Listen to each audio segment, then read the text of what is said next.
Hey, what's up YouTube? Little man with a big opinion here. Today's video, I'm going to go over my wheat penny collection. My grandmother was nice enough to pick me up one of these books from the Amazons for Christmas. It was like $5 or $6. I have collected quite a few wheat pennies. I see them on my chains, I keep them, I've bought rolls, and I've searched the rolls, I've bought eBay grab bags, everything under the sun. I enjoy wheat pennies. I really enjoy finding them because even in terrible condition, you can still get 25 cents a piece for them. You can take them to coin shows. You can sell them for more. But the big thing for me, they've got a face value of 1 cent. They're worth well more than their 1 cent face value. So just to give y'all a, ooh, someone wants to be in the video today? No. Sorry, baby, you can go away. Maybe next time. But just to give y'all an idea, in this bag here, I've got about 700 wheat pennies. It's not the most ideal storage, but it works for now. Those are all of my 40s and 50s. In here, I keep either better ones or my teens, 20s, and 30s, and the steel cents.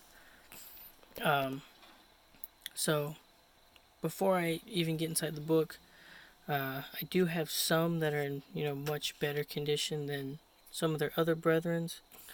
Like for instance, this 1958 D is in near uncirculated condition. Some of these I've purchased in eBay grab lots, and they've come pre-packaged like this. And then I also have purchased, you can get 100 of these little sleeves for coins for relatively cheap on Amazon. But very good one. Most expensive one I've purchased is this, near uncirculated steel cent. One of the first pennies I purchased.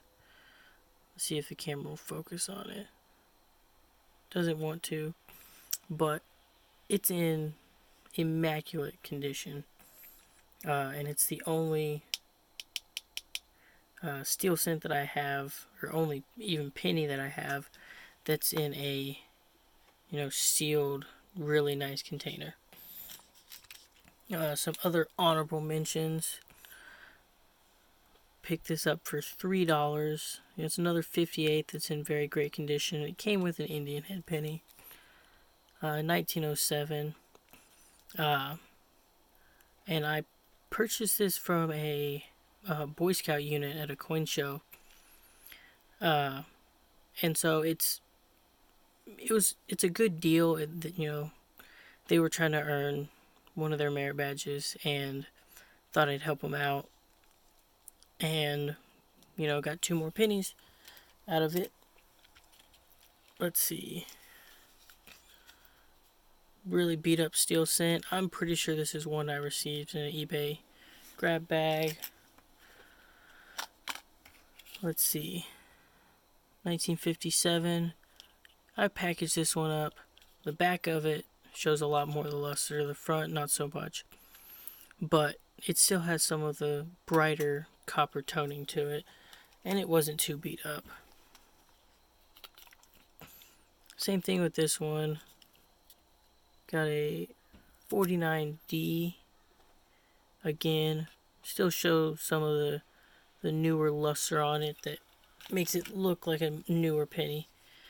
And this one, really good one. Another 1958D. And let's just, get on with it.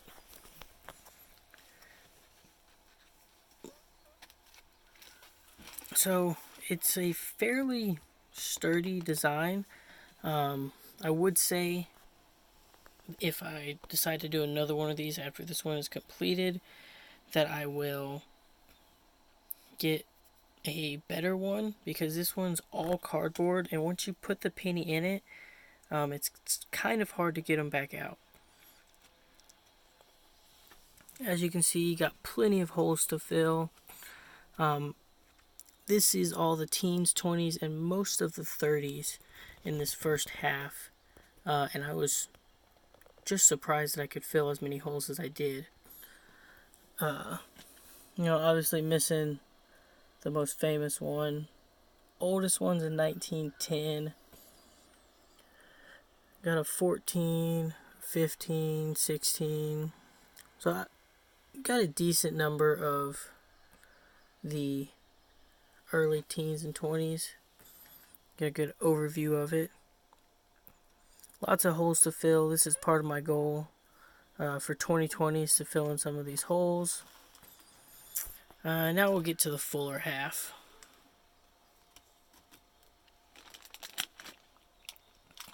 So here you see you got a lot less holes, only 6 of them on this page. The 30s are a little bit harder for me to find. And some of these, I was very surprised when I get further onto this side that I'm missing some of them. Very beautiful steel cent here. This one is in fantastic condition. But as you can see, 685 million, it's a lot of them.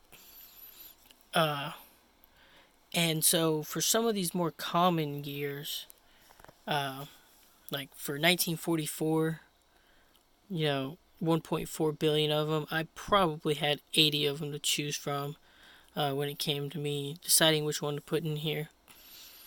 And it was fairly simple for me to do.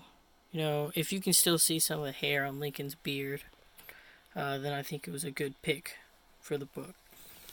And then, they have a little, written part, talking about how long they've been making the cents, why they changed them. The 2009 were really cool. And fast facts.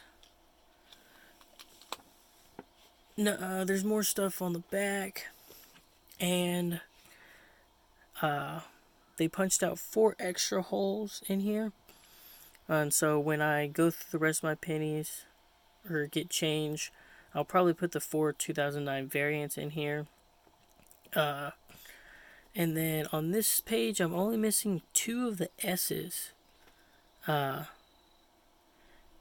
So I was really happy for the 40s and 50s being able to fill in so many spots. And even, looking here, you can see most of these coins, have that nice dark copper like tone to them.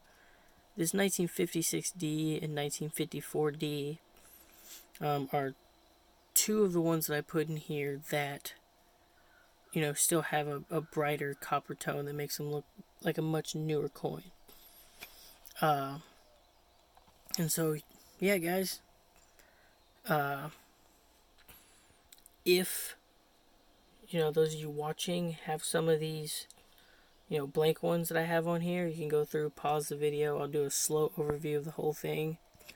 I'll, if you're selling them for a reasonable price, get in contact with me through the comment sections, and we'll get an email chat going. And we'll see if you can help me fill some of these holes. Go back to the other side and do a slow over for y'all.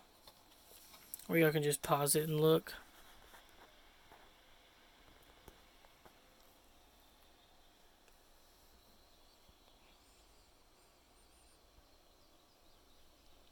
But, it was, really fun going through all the wheat pennies. My storing method of 40s and 50s in this big bag and teens, 20s, and 30s in here. I mean, you can obviously see the difference in how many I have of each coin. But it did take quite a long time to stack all the 1931s in an entire stack and go all the way through from 1909 to 1958. and then separate them by the 3 mints, and then catalog them, uh, so that I could determine a reasonable value of this, the pennies for my coin collection, and so that I don't have to probably ever pull them out again. So I've got the binder in front of me, so we can just look at that real quick. It has been digitalized. I just didn't pull it up for this, but got the numbers broken down, got a decent value of them, and then the total value for each of those years. So it did take some time. Some of them, maybe I had another one sitting around somewhere, or a 44 got stuck in a 45. I don't know. But I was happy that I could even fill up as much of the book as I did.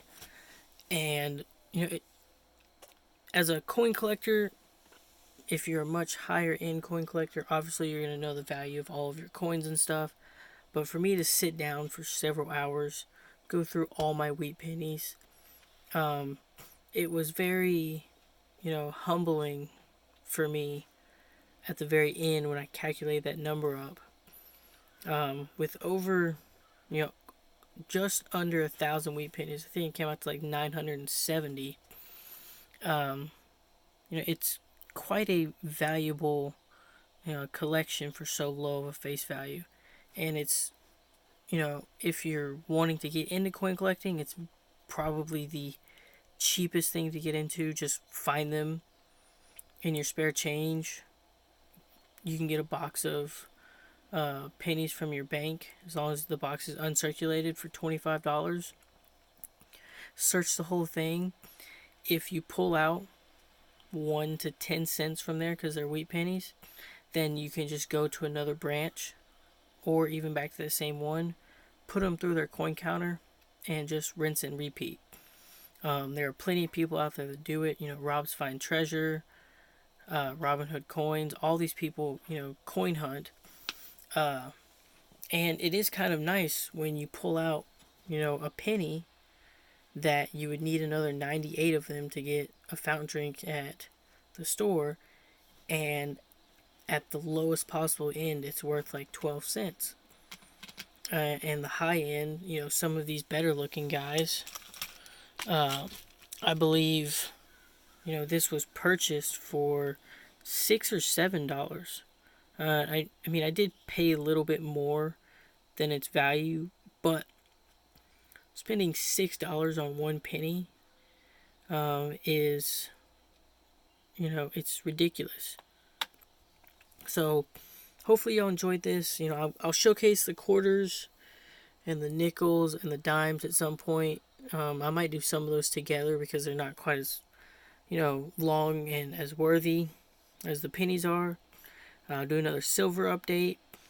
But the goal for 2020 is to at least finish filling out those 2 half pages that are almost filled and get 3 or 4 more for the teens and 20s. So if y'all have wheat pennies y'all are willing to sell, get a hold of me in the comment section and we'll see if we can work out a deal. If you like the video, please consider leaving a like. If you like what I'm doing with the channel, I try to post videos daily. I post videos over everything that I find an interest in. Some of these things receive like a kind of like a series, episode 1 through 10 or whatever. Some of them don't. I play video games. I do prepping, firearm related stuff. I'm slowly getting into the stock market, so I'm showing you what I'm buying, how I'm buying it. And if you'd like to join me on this journey, subscribe and then hit the little bell and it'll pop up on your, most likely you're watching this on a cell phone, it'll pop up on a cell phone or your computer saying, hey, you released a new video. With that, I'll see you next time.